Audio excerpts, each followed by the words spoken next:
Hey guys, my name is Danny and I'm your life and relationship coach. And I wanted to talk about something that I get asked all the time, right? Because this is something that is part of our philosophy. It's deeply rooted in what we do, and it's something that we stand behind, and it's no contact, right? So when you are in a situation with an ex and you are trying to heal, when you are trying to potentially get to a place where the relationship is a real possibility again, we always recommend going through a period of no contact. And the question that I always get is how to do a no contact successfully.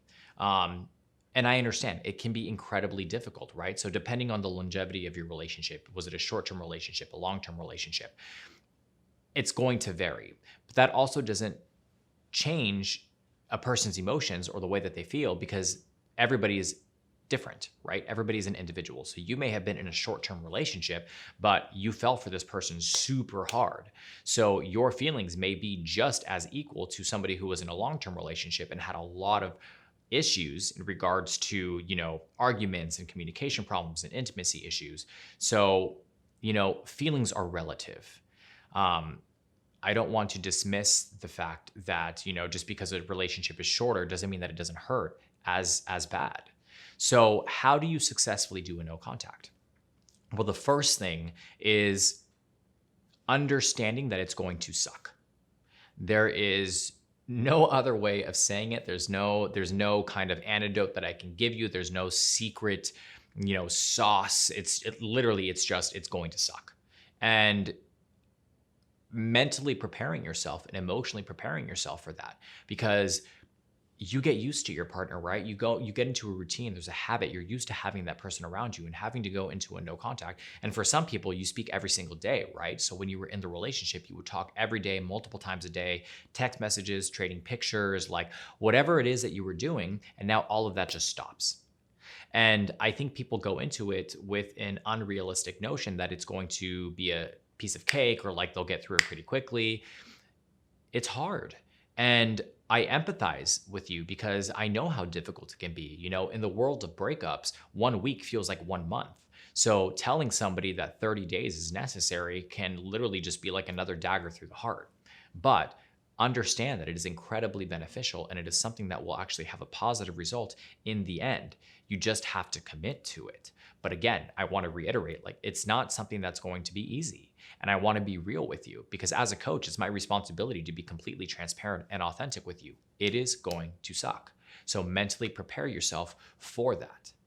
And as I mentioned prior, commit to the process. There are so many times where I have so many clients who get to day 10 and they break. They aren't able to continue with the no contact. And once you've done that, you've actually taken a few steps back. And it can be even more difficult to get to your goal. Commit to the process. As difficult as it's going to be, as much as it's going to suck, as badly as you're going to want to reach out to your partner, commit. Committing is so crucial, and it will help you in the long run because you get to learn how you tick, how you work, how you cope and manage with your emotions.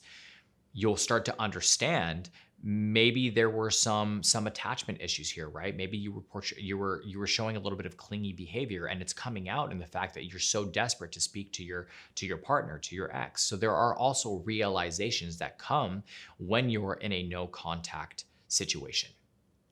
That being said, utilize the time well.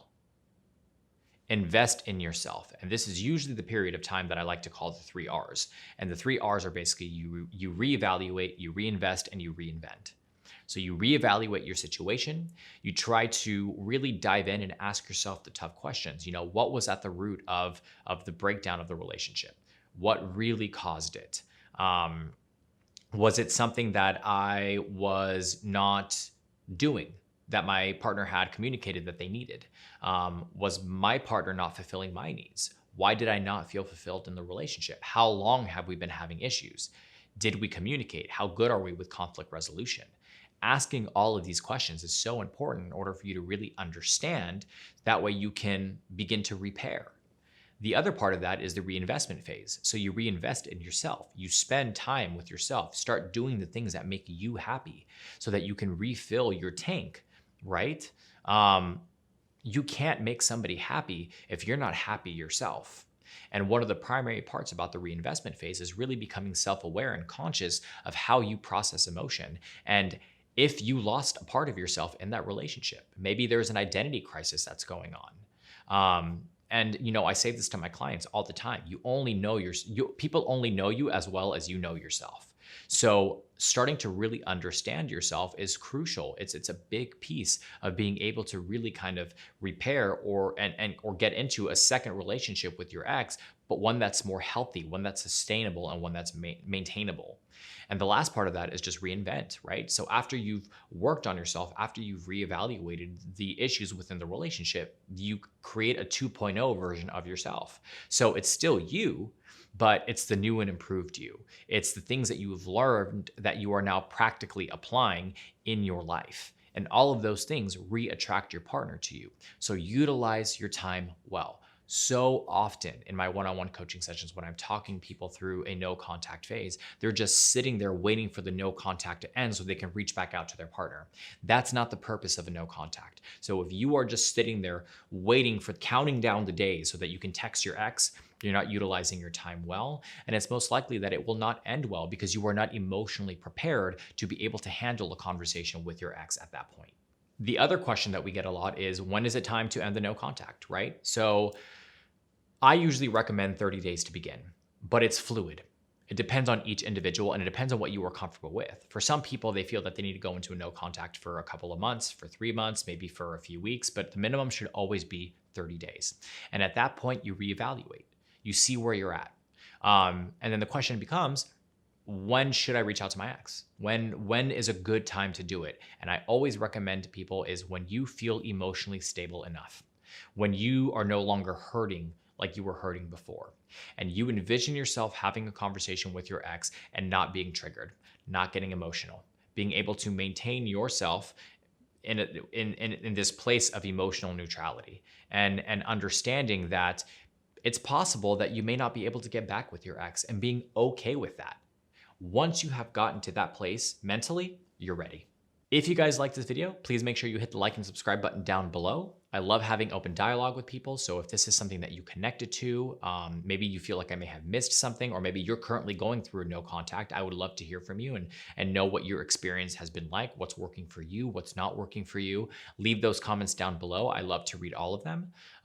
Maybe you just want to know a little bit more. You want to dive in a little bit deeper. You can always visit us at happilycommitted.com, where we have a multitude of different articles and blogs and videos. If you want to book a one-on-one coaching session and you feel like you just need some extra support through this period of no contact, you can reach out to me or any of the other amazing coaches that we have on the team, and we would be more than happy to support you through the process. Again, my name is Danny. I'm your life and relationship coach. I hope you guys are staying happy and healthy. See you guys soon.